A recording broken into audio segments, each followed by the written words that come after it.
Ladies and gentlemen, this is the very unpredictable Matt Hardy, and you're listening to InYourHeadOnline.com. Be prepared, because like Matt Hardy, In Your Head is very unpredictable. All right, we have returned, and joining us on the line, we have the Hurricane, Shane Helms. How are you doing? I'm doing pretty good, man. How you guys doing? Pretty good. I know you had a pretty bad accident. Everything better for you now? Everything's getting better, as the healing process is, you can't make it go any faster than it's going to go. If I could speed it up, I definitely would, because I'm anxious to get back in the ring and get back to, living life the way I did. But like I said, you can't speed it up, so I'm just rehabbing, taking it one day at a time, and, trying to keep a positive outlook on things. Yeah, that's cool. Well, I want to let everybody know that you're going to be appearing for Remix Pro Wrestling, and that's coming up on I have the date right here, so I'm talk waste some time here. March 4th, and that is Marietta, Ohio. And we have all the information right on the website, and of course you can check out RemixProWrestling.com. Now, a meet and greet, you can come and talk to the Hurricane, get your picture, get your autograph, and you're just going to be keeping an eye out on the show?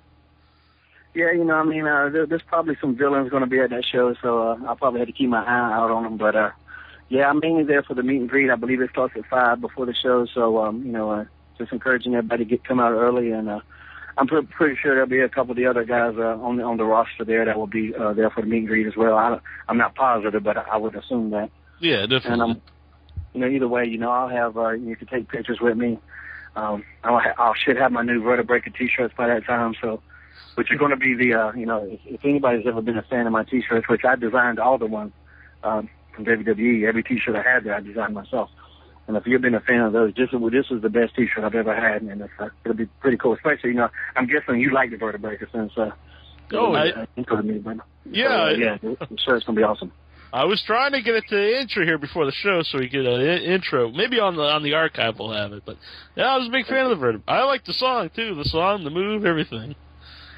Yeah, it was definitely, an innovative thing at the time. Definitely made it famous. A couple other people have gone to use it since I wasn't allowed to use it in the WWE. And, that's definitely cool with me.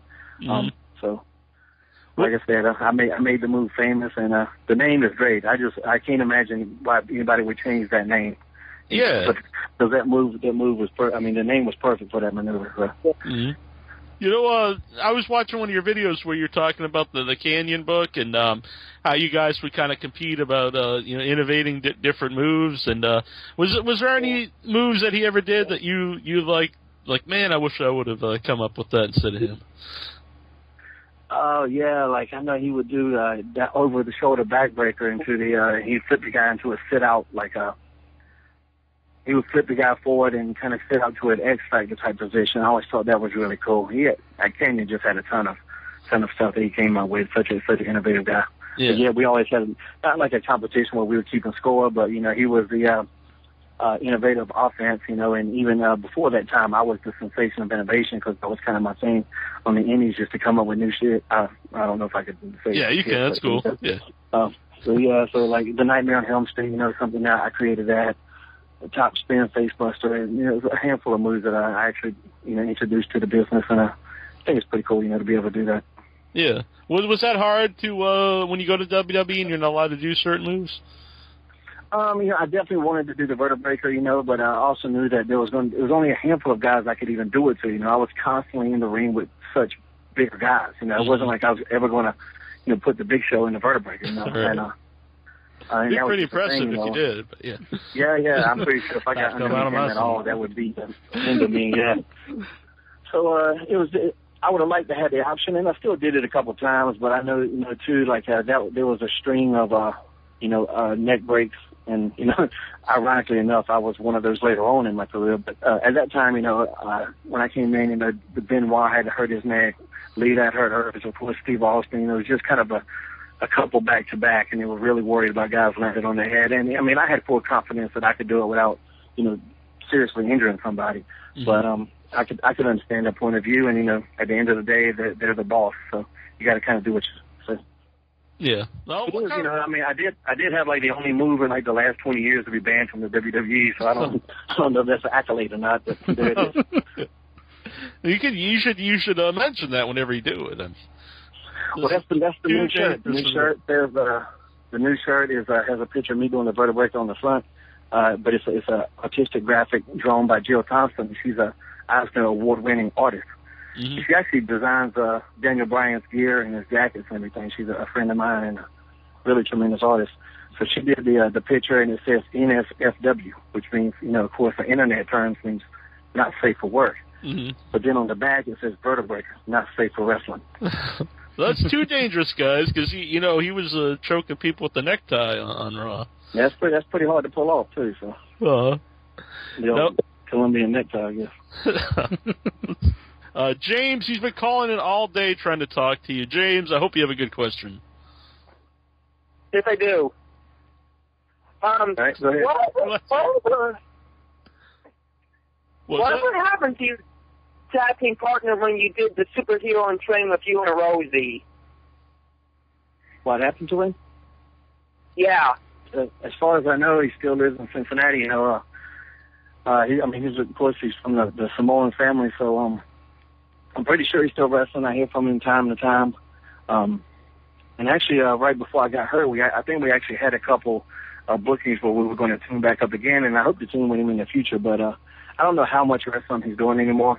But he's still out there, still a good friend. We actually went to a UFC together about a year and a half ago. And he's still a good friend of mine. That's cool. Thanks, James. This one's coming in from our buddy DJ Rand. I hope he doesn't get in trouble. I don't know. He said, memories of the Sugar Babies, Chiquita and Chameleon. Oh, yeah. They bring back good memories. I was hoping, you know, when I came to WWE, I was, of course, I was Sugar Shane. I was kind of hoping they bring the girls along, but they decided not to sign them.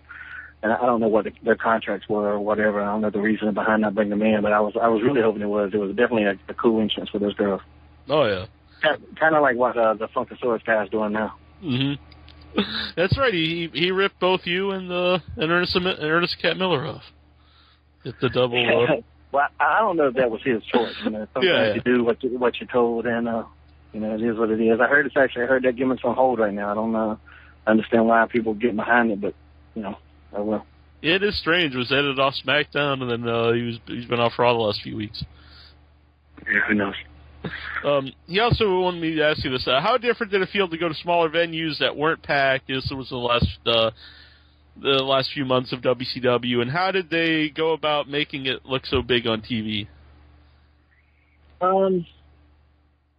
It was definitely different, but they just move most of the crowd to the one side. The side where the hard cameras on were pretty empty, and that was mainly just due to promotion. They cut the promotion budget, and it doesn't matter who you got on the card. If nobody knows you're in town, then nobody comes. That's marketing 101. That's promotion 101. And at that point, there's nothing you can really do as a performer. Scott Hall said something really good in the locker room one time, and it stuck with me. He's like, there you go. He goes, the promoter's job is to get them here. I entertain them once they're here. And, he had a valid point. We would just entertain the people once they're there, but it's the company's job to let the people know we're coming. If they don't know, you could have the return of Elvis Presley, but if nobody knows he's going to be there, then it ain't going to matter. Mm-hmm. No, what were your thoughts on Scott Hall? What was he like, behind the scenes? He was always cool to me. I never, it wasn't like we were like hanging out buddies or anything like that. Mm-hmm. Especially I didn't drink it at the time or did anything like that, so I kind of stayed away from the bar scene. I was just more interested in the girls at the time. After the show, I wasn't really interested in hanging out with the boys too much. That was never my thing. But anytime, he was always cool, funny guy, respectful. I hate to see the trials he's going through, and I hate to see anybody go through anything like that. But sometimes the demons get you, and that's just Fortunately, I've been able to avoid that, but a lot of people don't, and not just in this business. And I know a lot of people try to associate it with wrestling, but it's a worldwide thing. A lot of people get caught up in that trap. We've had him on the show a few times. He's always a really nice guy to us. Yeah. Incher, did you have a question from the board? Yeah, I had a question from Kevin off of your Facebook. He wants to know if Highway to Helms will be returning. Yeah, it is. The guy that was my co-host, Champagne's actually got involved in like a couple of business ventures, and his time's really limited. So what I'm looking for now is I'm kind of going through a process of selecting a new co-host because I want to have. I mean, I'm still going to have a different guest every week, but I want to have that one co-host that's there with me because especially toward the end, me and Champagne kind of had really, a repertoire going together where we really kind of fed off each other and it was getting really good. And I'm not going to say it was professional. It wasn't Jimmy Fallon level or anything like that, but we were getting it down and we were doing good numbers. We had, in 4 months, we had 600,000 downloads on iTunes. And so, once you start getting emails from iTunes talking about how good you are, you're starting to do something. And we're starting to get sponsors in that were paying for, the equipment I got, they pay for that. And it was really starting to pick up. So it's something I definitely want to get out there. Fans obviously like to hear my point of view about certain things. But, anytime I do, like, commentary during Raw, on Monday nights, I kind of get on Twitter and do a little commentary during the show. The feedback I get for that is just always, pretty positive, and people like to hear my thoughts. So, and I wasn't just about wrestling. I've been a heavy MMA buff, since the beginning of UFC. And I've, so it's that, and just pretty much anything now, I'd probably be talking about Jeremy Lin right now if I was doing my show right now. That's the hottest story in sports right now. So I just kind of, kept the hot topics and, it was a fun show, so people liked it a lot. I hope to get it going back soon, but like I said, right now I'm looking for a new co-host. Don't be stealing the intro. Don't be what? No, I was saying, don't be stealing my 1-inch biceps here. I'm not going anywhere. I'm pretty worthless. But anyways, there's another question on the message board, but it brought a question into my mind. Where's Evan Courageous? What happened to that guy? I didn't. I'm not sure. I believe he still lives in Charlotte, as far as I know. But I didn't know Evan before WCW, and we didn't really stay in touch after. He never came up to WWE, not to the main roster. I know he did the, I forget what it was even called. It was not OVW, but there was another one in Cincinnati, HWA maybe. Yeah, Heartland. Yeah.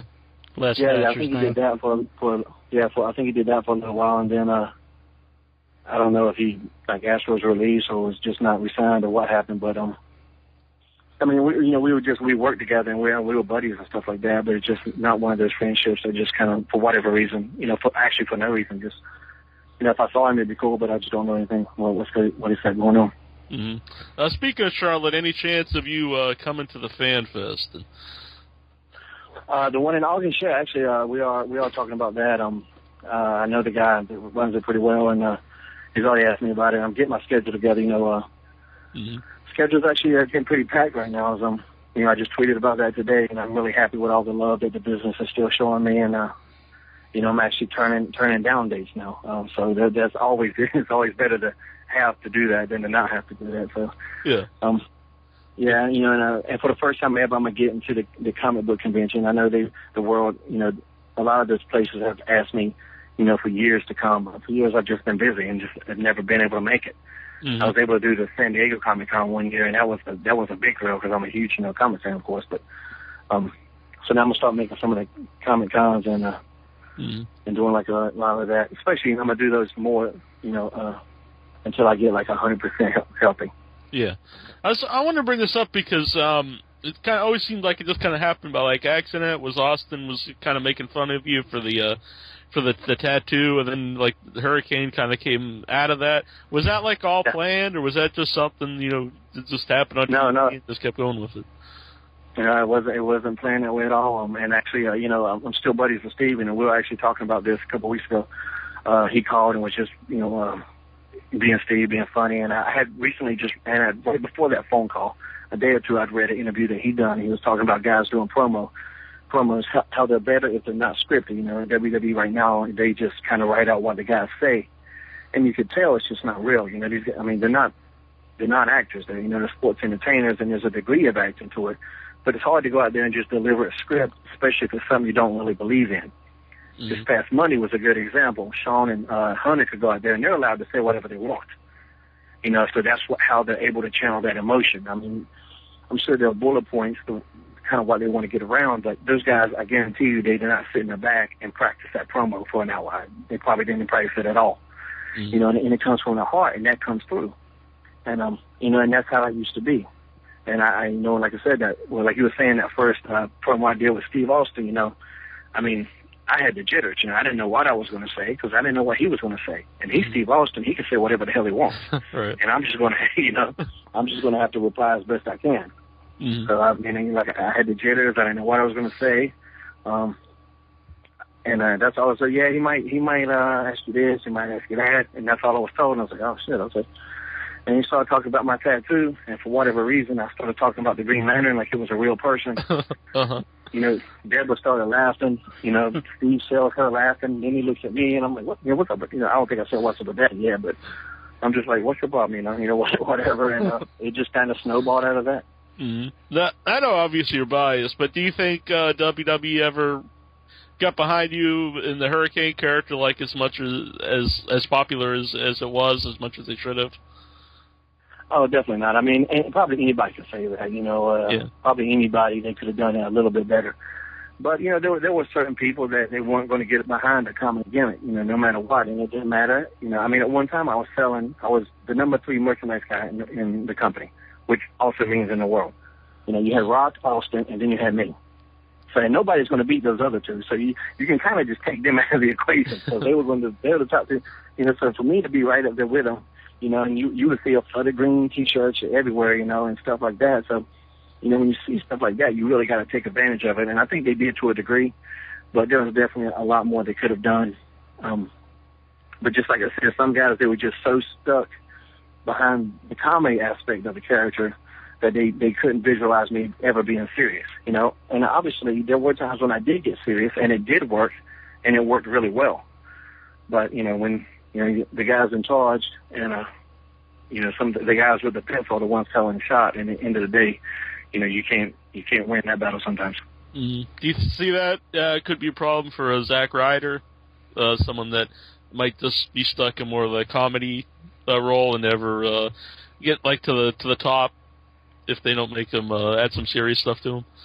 Well, it's more like I would put more Santino than Zack. I could actually see Zack, especially with the his girlfriend getting stolen money. I could see him getting a little more serious. Mm-hmm. But it's more like a Santino. No matter what, Santino's going to be Santino. Yeah, I think at one time he could have been or at least they should have tried as a top guy. I don't know if it would have worked or not, but he was as over as anybody on the show. Yeah. Yeah, I mean, and definitely, I said, when I beat The Rock in the main event of Raw, there, I'm in that top position. And not only did I go out there and do it, I performed it, the people bought it, and it got over like crazy. So, I mean, I definitely proved myself and proved I belonged and proved I could, perform in that scenario. So, it was just a matter of, let's run with it or not. Mm-hmm. I remember going to live shows, and, I mean, you'd see tons of the capes and the shirts, and like you said, you'd see green stuff everywhere. But no, I don't want to ask all these questions because there's a million of them, but there's so many 3-count questions. Are you ever surprised that 3 counts so remembered? People love it so much still today? No, I'm not surprised. I'm just wondering where these people were at when we were 3 counts. Okay. But actually, when there was a brief moment in time when I was the Hurricane and I was on SmackDown. It was before I went to Raw and became tag team champ with Kane. It was before that, and I was teaming with Shannon Moore on SmackDown a lot. Mm-hmm. And people would chant 3 count, especially at the house shows. People would chant 3 count every night. And so I would make Shannon get in there and dance. And half the time Shannon wouldn't do it, but I kind of had seniority. And I'd be like, get in here.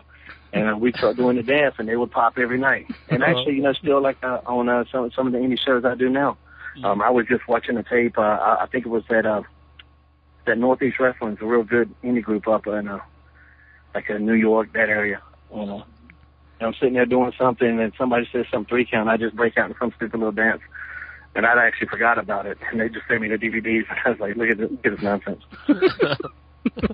Well, Greg Price, if you're listening, maybe a 3-count reunion photo op could do well at Memphis. Evan lives in Charlotte. That's right. Yeah, that might actually work. It'd be fun. Those guys couldn't remember the dance back then, though, so I'm almost certain that they can't do it now.